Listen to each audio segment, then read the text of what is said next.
ओम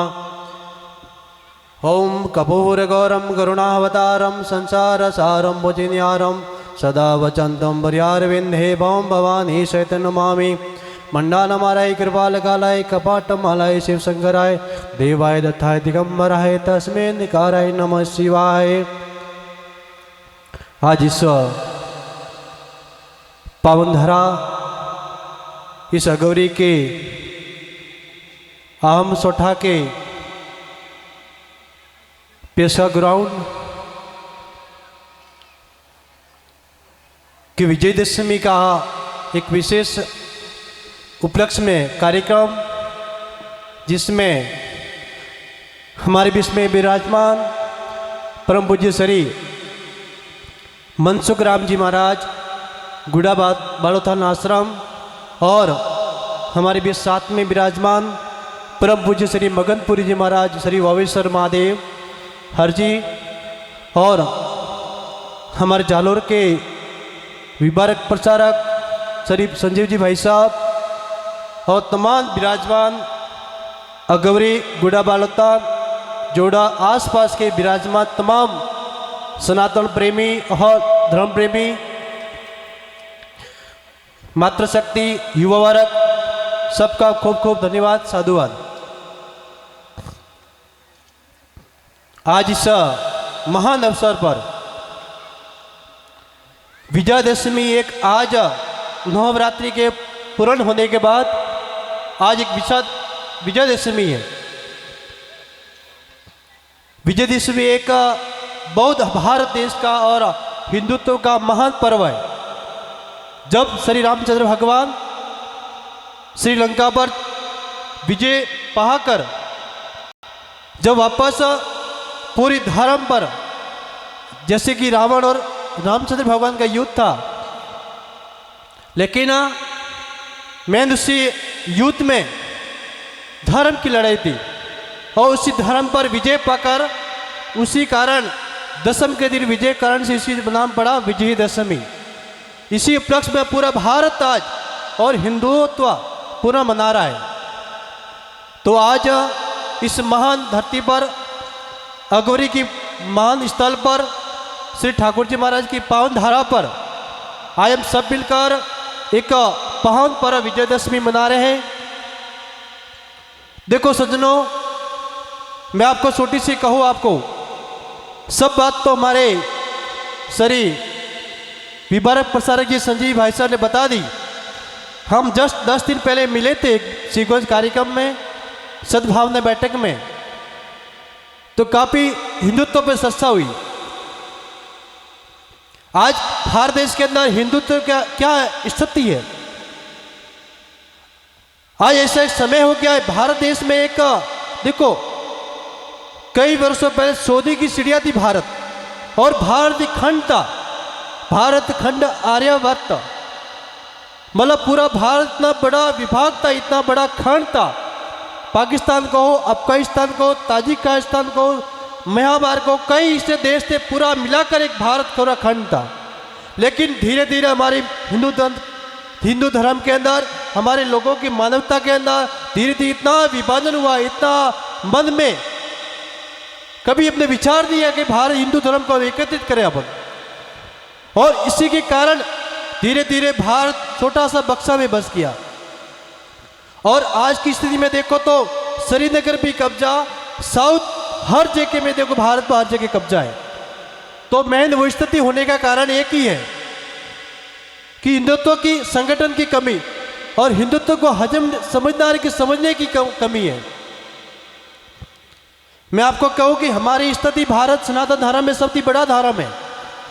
पूरी दुनिया को कई धर्म हमारे अंदर है, लेकिन सबसे बड़ा धर्म है वो हमारा सनातन धर्म है। सनातन धर्म एक धर्म का तत्व है शाश्वत, जिसकी ना तो कोई सन है, ना कोई आरंभ होने का कोई तिथि है, शाश्वत और सदा बना रहने वाला और हमारा सनातन धर्म है। सनातन धर्म की बात कही तो इतनी अलग है, पूरी विभिन्न संस्कृतियों से, विभिन्न रीति रिवाज से बना एक भारत हिंदू राज हमारा हिंदू धर्म देश है। और पूरे वर्ल्ड में कहूँ तो हमारे हिंदू धर्म के देश भी कई कम बसे हैं। पूरे संपूर्ण भारत में हिंदुत्व कहते भारत देश को, नेपाल देश को, सूरीनाम को, फिजी देश को, बस मॉरिशस को, 4-5 देश ही हमारे हिंदुत्व बसे हैं। और विशेष उसी सब देश मिलाकर जो विशेष है वो हमारे भारत देश में 95% जो बसे हैं वो हमारे हिंदुत्व भारत देश है। हमारे अंदर भारत देश के कई षड्यंत्र चले, कई विभाजन चले। हमारे 800 साल मुगलों ने शासक किया यहाँ पे। वही क्या कारण था? हमारे हिंदुत्व की एकता नहीं, संगठन नहीं। 200 साल तक अंग्रेजों ने राज किया। वही हमारे क्या कारण? यही कारण कि हमारे घर में रहे, परिवार में रहे और हम भारत की स्थिति नहीं समझे, हिंदुत्व की स्थिति नहीं समझे हम। इसी के कारण हमें भारत इतना गुलाम रहा। एक समय था कि ऋषि मुनियों का देश था, सोने की चिड़िया था। यहाँ पर तो भारत देश ऐसा महान देश है, यहाँ पर भगवान भी अवतरण होने के लिए, भगवान को यहाँ पर जन्म लेने के अवतार लेने के लिए भारत देश सुनते हैं, पूरे भारत वर्ल्ड में लेकर भी। ऐसे महान देश और हम तो इतने भाग्यशाली है कि उस देश में हमारा जन्म हुआ है। आपको कहो कि भी पूरे दुनिया में कहो तो सबसे उत्तम और सबसे महान देश है वो हमारा भारत देश है। यहाँ की संस्कृति से कहो, यहाँ के विभिन्न रीति रिवाज को, यहाँ की विभिन्न भाषाओं से कहो, ये पर यहाँ पर विविध संप्रदाय से कहो, हर चीज से भरा हुआ देश है। और उसी के बाद और पूरे भारत देश में जो राज्य कहो वो उत्तम से उत्तम राज्य हमारा कौन सा है? राजस्थान। यहाँ की साहस को, वीरता को, यहाँ की भामाशा को एक से एक उठार है। और उसके बाद राजस्थान में भी राज्य, जिले, डिस्ट्रिक्ट को अपन तो जालौर और सिरोही है। यहाँ की देखो, यहाँ की क्या परंपरा है, हमारे क्या रीति रिवाज है, यहाँ की संस्कृति क्या है। आज देखो एक बड़ा आयोजन क्या है, हम सब एकत्रित होके सब समाज मिलकर बैठे हैं एक हर जगह। और यही आपको मिलन, यही कार्यक्रम, यही आयोजन करना हो। प्रदेश प्रवासी में जाओ, बॉम्बे या प्रवासी कई हम बाहर जाते हैं, लेकिन देखते हैं इतना संगठन, इतना आयोजन कार्यक्रम का आपको कहीं नहीं मिलेगा। और वो भी कार्यक्रम करते हैं तो हमारे प्रवासी बाहर जाके करते हैं। तो भारत देश में कहोगे हमारा जालौर और सिरोही एक महान देश है। यहाँ पे जालौर सिरोही में हर स्थिति से वातावरण को कहो, पर्यावरण से कहो, धार्मिकता से कहो, वैदिक से कहो, रीति रिवाज से कहो, संस्कृति से कहो, तो देखो हम भारत देश में सबसे महान भाग्यशाली है अपन। तो उसी के कारण मैं कहूँ हिंदुत्व का एक बड़ा समझने का अपना अवसर है। मैं आप अब नहीं समझे, अब नहीं जागे तो समय को बहुत गया।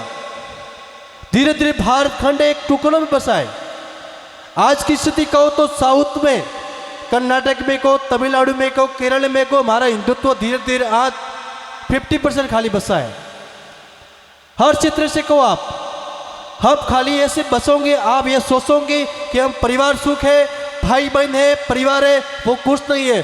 जब तक हमारा घर मजबूत नहीं होगा, जब तक घर की दीवारें मजबूत नहीं होगी, तब हम खुद सुरक्षित नहीं रहेंगे। तो आपको यही कह रहा हूं कि जब तक भारत की सुरक्षा दीवार तक मजबूत रहेगी तो हम परिवार, हमारा कुटुंब, हमारा समाज सुरक्षित नहीं रहेगा। आप चिंतन करने का यही विषय है कि हम देखो हमारे पूर्वजों ने कई बसाए, कई पूर्वजों ने साहस से, वीरता से लड़े, कई क्रांतिकारी हमारे संत हुए, कई क्रांतिकारी हमारे बहुत महान, कई इतने जैसे स्वामी विवेकानंद को, महाराणा प्रताप को, ऐसे ऐसे कई नाम है जो हमारे देश के लड़े। वो खुद की चिंता नहीं की, परिवार की चिंता नहीं की, उन्होंने अपना पूरे देश को अपना परिवार समझा, पूरे देश को अपना कुटुंब समझा, पूरे देश ने उनके लिए पूरे लिए समाज समझा। लेकिन हम तो एक समाज में सीमित हैं, हम समाज में सीमित और परिवार में सीमित है, हम बाल बच्चों में सीमित हैं। लेकिन देखो सज्जनों, एक हमारा समय यही होगा, जब तक आपको समझ जब ही आएगी जब हम भारत देश पूरा गुलाम होगा और हमारे अंदर शासक दूसरे होंगे। तो जागने का एक ही कारण है हमारा। आज भी अब देखो अपन हिंदुस्तान में संगठित नहीं रहेंगे, एकता नहीं रहेंगे। हमारा हिंदुत्व का नाम भी एक ही है, वर्णाश्रम। हम 4 वर्ण से मिलकर एक शरण होता है जिससे हम बने हुए हिंदू। और उसी हिंदी को हम तो धीरे धीरे बंटवारे में हो गए। पहले सनातन धर्म से बैठ गए, अब तो धीरे जातीय में वर्ण हो गया। 4 वर्ण मतलब 4 वर्ण थे हमारे, ब्राह्मण, क्षत्रिय, शूद्र और वैश्य। और सारे वर्ण से बना है हमारा पूरा भारत देश हिंदुत्व।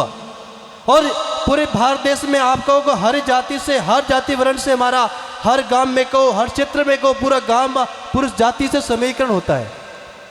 और मैं तो ये की कहूँ आपको, देखो चार वर्ण कोई हमारी जाति नहीं है, यह पूरे शरीर से बना हुआ जाति वर्ण है हमारा। आप पूरा मस्तिष्क से कहो तो ब्राह्मण है आपको कहोगे, आप किसी भी बिजनेस में कहो, कहीं भी क्षेत्र में आगे बढ़ा तो हमारा मस्तिष्क काम करेगा। आप शिक्षा में कहो, ज्ञान में कहो तो हमारा काम क्या करेगा, मस्तिष्क। तो उससे ब्राह्मण बोल गए। ब्राह्मण विदिकता, पूजा और ज्ञान के भंडारी होते हैं। और सत्य भुजा को बोल गया, हम कहीं भी युद्ध करने के लड़े जाओ, कहीं भी हमारा झगड़ा करना हो, छोटा सा उंगली करनी आगे, जो भी उंगली करते हैं अपन, लेकिन वो सब हाथों से ही करते हैं अपन। तो कहीं भी लड़ने तो भुजा से लड़ते, इसलिए क्षत्रिय हो गए हम।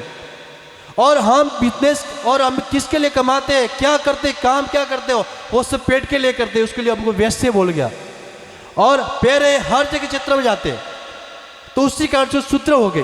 तो पूरा शरीर से विभाजन होके पूरा चार वर्णों से मिलकर हमारा हिंदुत्व धर्म बना। और अपन तो खाली जाति तो एक छोटा सा काम, राज, पहले राजघराना थे, पहले राजनैतिक थी, अरे पूरे राज्यों का राज था, उसी क्षेत्र में हमें धीरे धीरे काम बढ़ गया। हम पे लोहार का काम बनेगा, सुतारों का काम करेगा, हर क्षेत्र में धीरे धीरे काम बढ़ गए। तो काम के कारण धीरे हमारी जाति बन गई। लेकिन जाति की व्यवस्था है, आप गांव में हो, गांव में एक व्यवस्था होती है, गांव में मुख्य होता है, सरपंच होता है, और गांव में छोटे छोटे पद होते हैं, वार्ड पंच होते हैं और उप सरपंच होता है, तो एक गांव की व्यवस्था संभालते हैं। तो जाति एक व्यवस्था संभालने की है, लेकिन ना कि हम जाति में बंटवारे करें अपन। जब तक हिंदू संगठन नहीं होगा तब हमारा भारत देश सुरक्षित नहीं रहेगा। देखो हमें हाल में छोटी सी बात को, आपको तिरुपति बालाजी आंध्रा में एक छोटी सी घटना अभी बस रही, अखबार में सुना होगा और आप काफी न्यूज में सुना होगा। वहां पर तिरुपति बालाजी में एक प्रसाद बनती है, लड्डू बनते हैं, लड्डू प्रसाद। हम कई दर्शने जाते हैं दर्शन करने के लिए, तो वहां पे प्रसाद लेके आते हैं कि भगवान की प्रसाद लेके जाए अपन। लेकिन वहां की इतनी घिनौनी हरकत हमारे हिंदुओं से इतना धर्म से खिलवाड़ा हो गया कि जाके जो तमिलनाडु की सरकार है जगदम्बा रेड्डी, तो उनका शासक आने के बाद बाकी स्थिति ऐसी हो गई है कि लाडू के अंदर गाय के चमड़े से बंद का घी बनता है, उसी से हमारी प्रसाद बनती है। तो हमारा षड्यंत्र इतना बढ़ गया है कि धीरे जाति में तो धीरे धीरे जहर खेल रहा है, लेकिन हमारे धार्मिकता भी पहुंच गया। हर बड़े बड़े धार्मिकता है, जो तिरुपति बालाजी हमारे भारत देश के सब बड़े धर्म स्थल है, पूरे भारत देश के दर्शन करने जाते हैं, और वहाँ पे लाडू प्रसाद में इतने धर्म हो गया, इतने अधर्मात्मक हो गया है। तो हमारी स्थिति क्या है, हर प्रवासी से हर तरीके से हमारे भारत देश में षड्यंत्र रच रहे हैं। तो अब तक हमने जगह नहीं रही है। भारत देश में जब महाभारत युद्ध हुआ था, श्री कृष्ण भगवान ने, हिंदू ऐसे नहीं जागते, हिंदू को जगाने के लिए बहुत कुछ करना पड़ता है। अभी भजन संध्यातों को रखने का कोई उद्देश्य भी नहीं था, लेकिन भजन होने के कारण लोग आएंगे, बैठेंगे, तभी आप ही आके बैठे हो, वरना खाली प्रवचन रखे होते, खाली बोलने का होता तो ठीक है, 20-25 यहाँ पर बैठते होते। तो एक हिंदू जगाने के लिए बहुत दुख करना पड़ता है, बहुत। शायद भजन में कहो, कीर्तन में कहो, कोई पैदल यात्रा संघ में लेके जाओ, कोई धार्मिक डीजे लाओ, प्रार्थना करो, कुछ तो करना पड़ता है, तभी हमारे हिंदू उस मूड में आते हैं। हमारे राष्ट्रीय स्वयं सेवक दिन रात हर कस्बे से, हर गांव में, हर क्षेत्र में जाके हमारे हिंदू से घंटी घर घर में दरवाजा बना के जगाते हैं कि हमारे भारत सनातन धर्म के लिए जगो आप। मतलब महाभारत युद्ध में जब कृष्ण भगवान ने अर्जुन को वो धर्म के लड़ाई के लिए जगाने के लिए 700 श्लोक पढ़ने पड़े थे। कृष्ण भगवान ने अर्जुन को जगाने के लिए, धर्म के लिए जगाने के लिए 700 श्लोक 18 अध्याय पढ़ने पड़े, तभी जाके अर्जुन लड़ा, तभी वो धर्म के लिए लड़ाई की उन्होंने।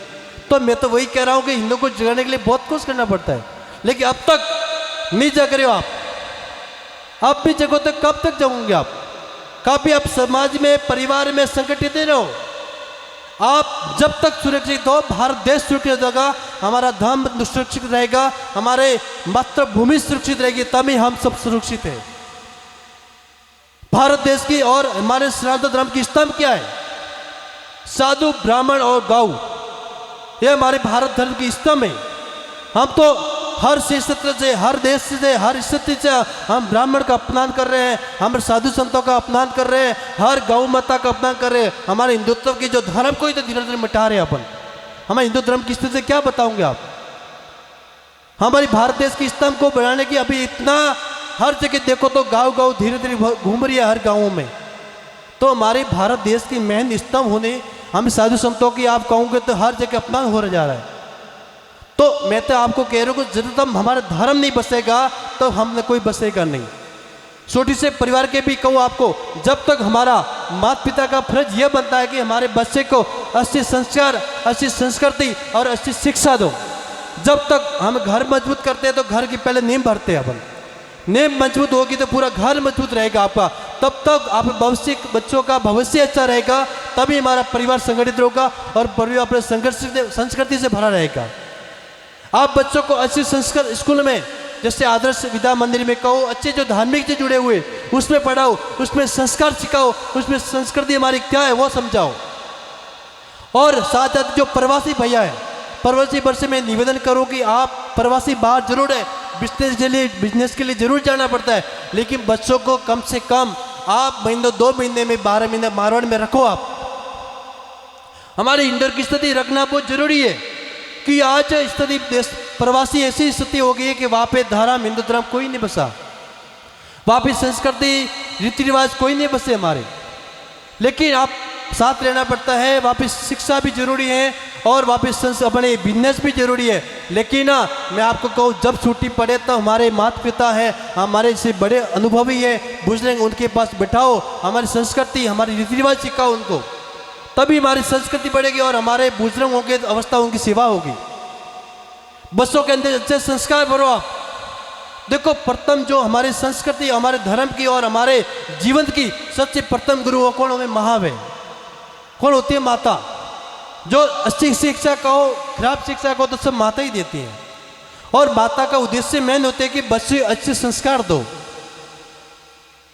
जी, क्योंकि जननी जने ऐसा जन के दाता के सुरवीर, नितर रेजे वोंजनी मत गमांजी मुंडारो नूरा।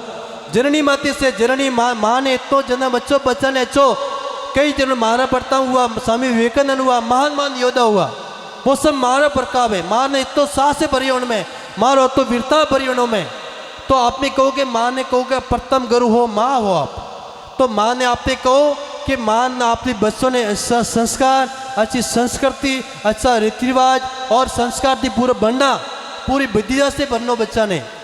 और अपने बच्चों एक अपने गांव थी, अपने गौड़ी थी, मतलब मारवाड़ में क्या है गौड़ी, और घर थी बाने निकले ना दूसरी जगह जाए तो अपने बच्चा अच्छा संस्कार झलकना सा जाए कि वन बच्चों वन घर थी आयो है, वन पूरी गौरी थी आयो, पूरे कुटुंब थी आयो है, वन परिवार थी आयो है। तो अपने माता पिता का नाम रोशन हुई, अपने परिवार का नाम रोशन हुई और अपने भाई बंधु का नाम रोशन हुई।